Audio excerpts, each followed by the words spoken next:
warahmatullahi wabarakatuh. Selamat pagi anak-anak. Bagaimana kabar kalian hari ini? Insya Allah semuanya sehat ya.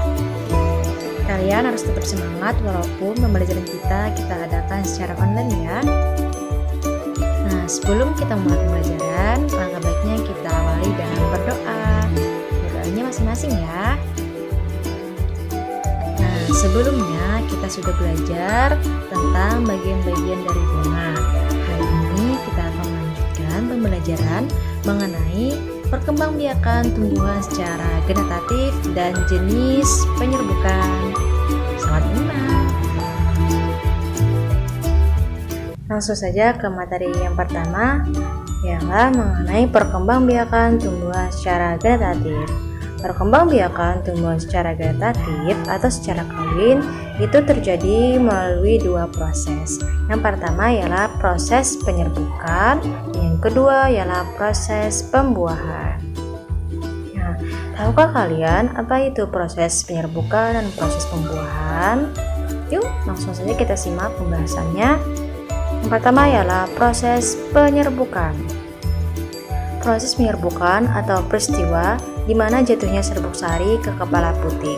Nah, jadi anak-anak, apabila serbuk sari tersebut jatuh tepat ke kepala putik, maka itu akan disebut sebagai proses penyerbukan pada bunga. Proses selanjutnya ialah proses pembuahan. Proses pembuahan terjadi setelah proses penyerbukan. Nah, pada serbuk sari itu akan tumbuh buluh serbuk sari yang akan bergerak menuju ruang bakal biji. Selanjutnya, dalam ruang bakal biji akan terjadi yang namanya proses peleburan antara serbuk sari dan kepala putik. Nah, hasil dari peleburan tersebut dinamakan dengan zigot. Zigot tersebut akan berkembang menjadi bakal biji dan bakal buah.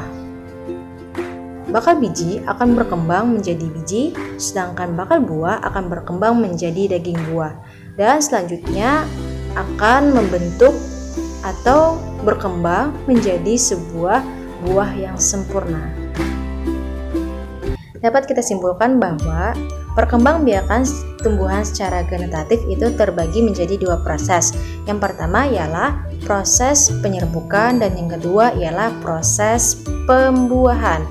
Proses penyerbukan itu terjadi apabila benang sari atau serbuk sari itu jatuh ke kepala putik, sedangkan proses pembuahan ialah kelanjutan dari proses penyerbukan, di mana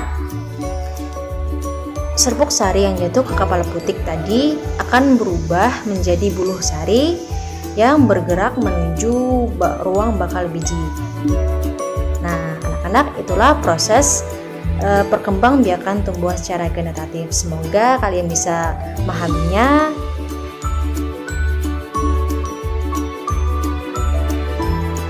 Nah, materi yang kedua ialah jenis-jenis penyerbukan. Dalam jenis-jenis penyerbukan itu terbagi menjadi 4 jenis. Yang pertama ialah penyerbukan sendiri, terjadi ketika serbuk sari jatuh ke kepala putik pada bunga yang sama, seperti di gambar ya. Yang kedua, penyerbukan tetangga, terjadi apabila serbuk sari jatuh di kepala putik pada bunga yang masih satu tumbuhan. Nah, seperti gambar. Nah, yang ketiga ialah penyerbukan silang. Serbuk sari jatuh di kepala putik pada bunga lain yang sejenis tapi berbeda tumbuhan.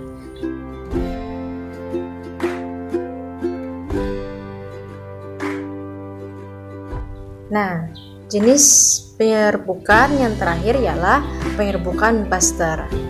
Terjadi apabila serbuk sari jatuh ke kepala putik pada bunga yang berasal dari tumbuhan yang berbeda varietas atau jenis. Contohnya, ibu memiliki tumbuhan jeruk nipis dan tumbuhan jeruk manis. Itu kan sama-sama satu jenis, sama-sama jeruk, tapi mereka berbeda. Yang satu jeruk nipis, sedangkan yang satunya lagi jeruk manis. Nah, anak-anak, itu merupakan jenis-jenis dari penyerbukan. Ibu ulangi, tadi ada 4 penyerbukan. Yang pertama ialah penyerbukan sendiri, yang kedua ialah penyerbukan tangga, yang ketiga ialah penyerbukan silang, dan yang terakhir adalah penyerbukan buster.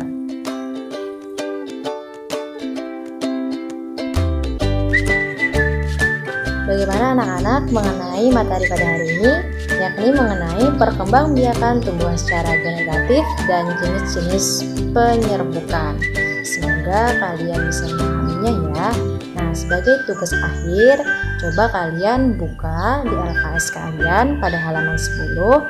Itu silahkan diisi berdasarkan tabel ya. Nanti dikumpul di grup WhatsApp kita ya.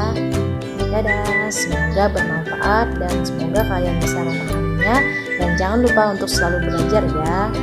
Salah hilapnya ibu mohon maaf. Ibu akhiri dengan assalamualaikum warahmatullahi wabarakatuh.